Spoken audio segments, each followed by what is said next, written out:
महाजनपद काल भारतीय इतिहास में यह काल सर्वाधिक महत्वपूर्ण माना गया है क्योंकि यहाँ से भारत का व्यवस्थित इतिहास मिलना प्रारंभ होता है। इस दौरान संपूर्ण भारत को 16 महाजनपदों में बांटा गया था। इस काल में छत्तीसगढ़ चेदी महाजनपद के अंतर्गत शामिल था।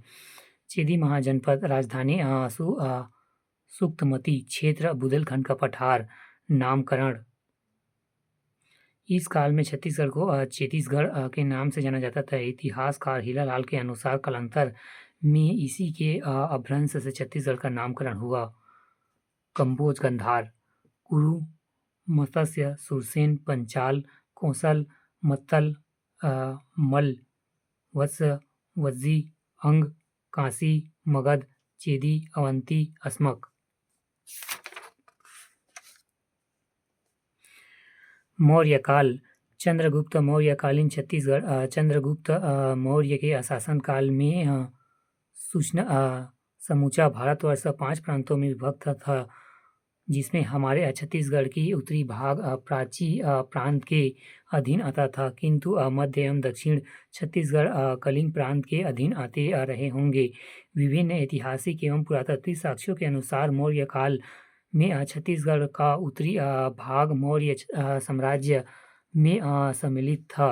शेष छत्तीसगढ़ का भाग कलिंग प्रांत का हिस्सा था, किंतु अशोक के कलिंग विजय के पश्चात ही छत्तीसगढ़ मौर्य साम्राज्य का भाग बना था। हालांकि अशोक के कलिंग अभिलेख से इसकी पुष्टि नहीं होती है।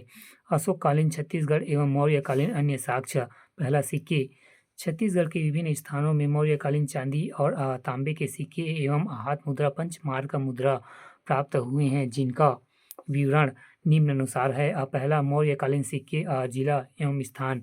शक्ति ठठारी, यहाँ से मौर्यकालीन रूप भाषा का सिक्का प्राप्त हुआ है। जांजगीर, अकलतरा, इसके पास कोटगढ़ की बनावट एवं प्राचीनता भी इसी समय के विशेषता के आभासित करता है। यहाँ पर 259 आहत सिक्के प्राप्त हुए हैं। सारंगढ़, बार व देवगांव, यहाँ 15 आहत सिक्के प्राप्त हुए हैं।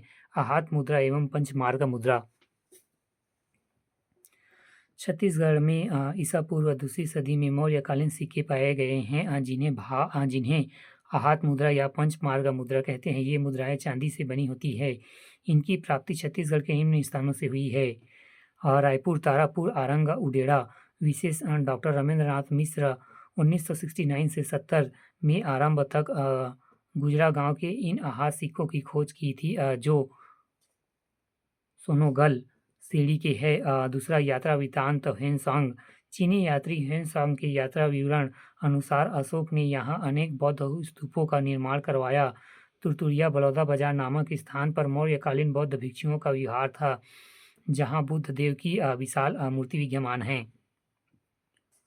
उत्तरापथ, राजधानी तक्षशिला। प्राची, राजधानी पाटलिपुत्र। कलिंग प्रांत, राजधानी तोलसी। कलिंग प्रांत, राजधानी तोलसी, उसी के अंदर में आते हैं हम लोग। अवंती, राजधानी उज्जैनी। दक्षिण पथ, राजधानी सुरवागिरी। कलिंग प्रांत, राजधानी तोरसी। कोटाडोल, अशोककालीन मूर्तियाँ। सीता बेगड़ा गुफा, शैलचित्र एवं नाट्यशाला। जोगीमारा गुफा, मौर्यकालीन शिलालेख। अकलतरा, मौर्यकालीन सिक्के। ठठारी, मौर्यकालीन सिक्के। बार, देवगांव, मौर्यकालीन सिक्के। आरंग, उडेरा, तारापुर, आहत पंचमार्क मुद्रा।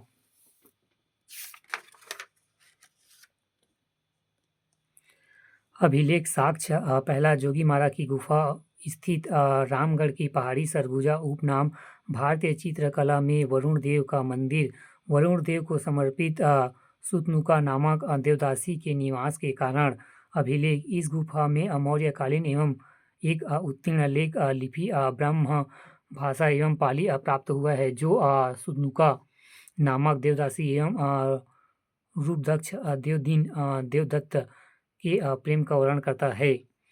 रामगढ़ की पहाड़ी में स्थित जोगीमारा की गुफा में नर्तक देवदत्त एवं नर्तकी सुतनुका के प्रेम गाथा का वर्णन है। खोजकर्ता कर्नल औंसले 1848 ही। अवलोकनकर्ता कैप्टन टी ब्लांस 1904। समानतः अजंता एवं बाघ के विभिन्न भित्त चित्रों के समकक्ष दूसरा अन्य साक्ष्य मौर्यकालीन अन्य शिलालेख की प्राप्त आरंग एवं रायगढ़ से हुई है, जिसकी लिपि ब्राह्मी है। नाट्यशाला सीताबेगरा की गुफा स्थित रामगढ़ की पहाड़ी सरगुजा अवशेष मौर्यकालीन प्रसार नाट्यशाला प्राचीन थिएटर के अवशेष रामगढ़ की पहाड़ी में स्थित सीताबेगरा की गुफा में मिले हैं। सीताबेगरा गुफा नहीं, हाँ, सीताबेगरा की गुफा रामगढ़ की पहाड़ी सरगुजा। विश्व की सबसे प्राचीन नाट्यशाला की संज्ञा इस गुफा को दी गई है। काल ईसा पूर्व दूसरी तीसरी शताब्दी खोजकर्ता कर्नल औंसले 1848 प्रकाशन कैप्टन टी ब्लंस अध्ययन डॉक्टर संतलाल कटारे मेला रामगढ़ के आषाढ़ के प्रथम दिवस मेले का आयोजन होता है जो मेघदूत ग्रंथ से संबंधित है। पांचवा अशोककालीन मूर्ति की प्राप्ति स्थान कोटाडोल महेंद्र जी मेरी भरतपुर अन्य साक्ष्य लॉर्ड स्तंभ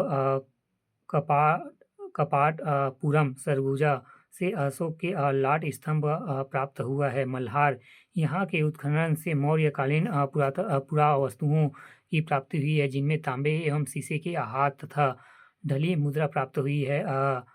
बंदरगाह गोदी पैरी नदी के समीप सिलकट्टी नामक ग्राम के पास गोदी की प्राप्ति हुई है, जो अब मौर्यकालीन है।